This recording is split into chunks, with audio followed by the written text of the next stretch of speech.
Welcome back. If you've been considering adding a furry family member to your home, do not hesitate. I can tell you it will be one of the best decisions you'll ever make, and I'm thrilled to introduce you to my new best friend, Henry the Terrier. Monique Conway from the Humane Society is also here to talk about what it takes to introduce a new dog to your house. Monique, so good to see you again. Yeah, good to see you, and Henry. I'm so glad to meet him. Thank you. And usually you're the one introducing us to the animals, so I guess I'll do that here today. This is Henry, like I said, 4-month-old terrier.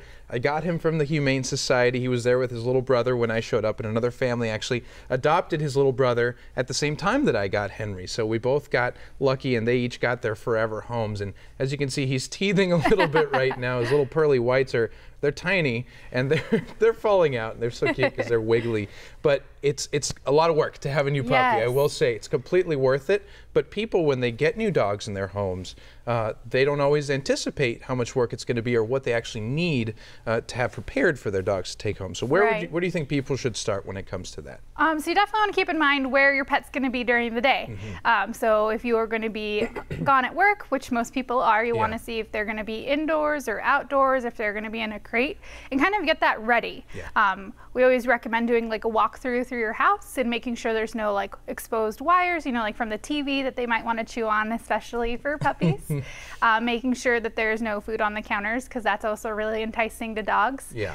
Or no jumping points in the backyard. So if you have a fence or a gate or anything, you want to make sure that there's no way for them to get out of your yard, because it's something new and they might get afraid and they might kind of wonder or not really sure what the routine is yet. Right. Puppy proof it. I mean, even if it's not a puppy, like you said, it's a new environment. They might find things they want to chew on and explore, etc. And definitely, I think, being mindful of the space you have before you adopt too. Don't adopt a big dog if you're in an apartment, right? Right. Well, it kind of depends.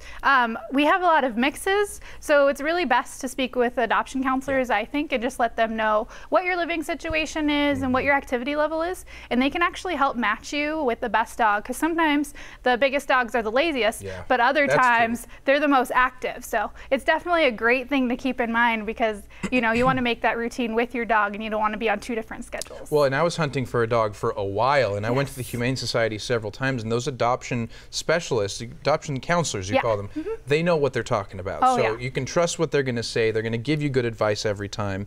And of course, when you take your new little friend home, you want to make them feel like they're at home. So you need several types of things, bowls and toys. What else do they need? Yeah, you want to be prepared. You want to make sure that you have like their food, their bowls, their toys, a bed, and a crate if you are choosing to do that.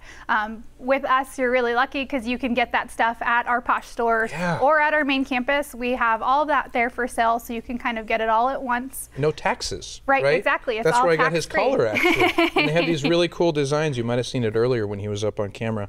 And you guys have a big selection of things. Yeah, absolutely. So we have everything that you'll need to take home your new pet, and it's all right there. All the proceeds go back to helping the homeless pets that aren't going home with you, so that way you're getting to help everybody. Well, and I have learned this firsthand, that it takes establishing some sort of a routine, not some sort of, actually, a very strict routine with your dogs, because they're animals of habit. Yes. Right? So what do you think we should do about their routine? Yeah, absolutely. So you can start thinking about that before you bring them home.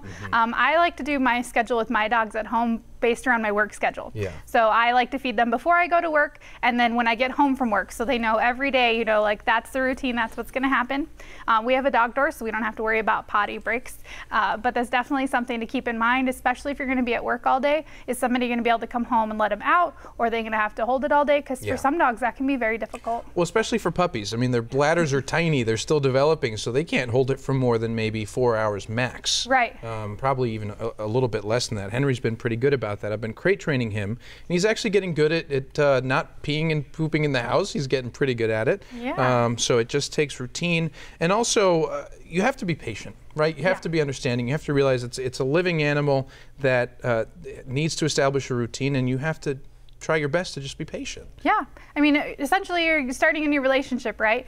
They need to understand you and what your needs are, and you need to understand them and what their needs are. So being patient and understanding is always really, really helpful. We also recommend, we have a veterinarian on site that you can come do the low-cost vaccines with.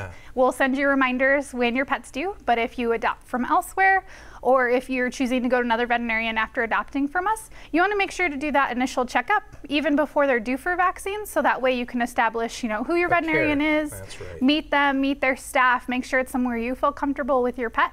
That way, in the case of an emergency or when you do need something, you feel comfortable going to them. And Step for Pets. Tell us about that as the first annual event coming up. Yes, we're very excited. So this Saturday at 8 o'clock at TCC Arena, we're going to be doing our first ever Step for Pets. So we're going to be climbing all the stairs Oh boy. in the TCC Arena, which is actually 1,306 if you're counting. You can do the full course, you can do the half course. This year we are doing a medal for everyone who participates, and it's really cool. So I recommend that everybody stops by. It's indoors with air conditioning, so that's always a Love plus. that. Yep. Get out of that 100-degree temperature that we're going to have this weekend and raise money for the animals There like you Henry go. here. Are dogs invited or just people? Just people Just this people. time. Okay. Yeah, That's steps an are a little important bit note. rough. Okay, very good. Well, Monique, as always, thank you. Thanks for everything you're doing, because I got to meet Henry because of what you guys are doing. Yeah, So thank nice you. to Thank you see for again. adopting. Of course, I did it. The first annual Step for Pets stair climb is happening this Saturday from 8 to 10 in the morning at the TCC. Tickets are available by logging on to stepforpets.eventbrite.com.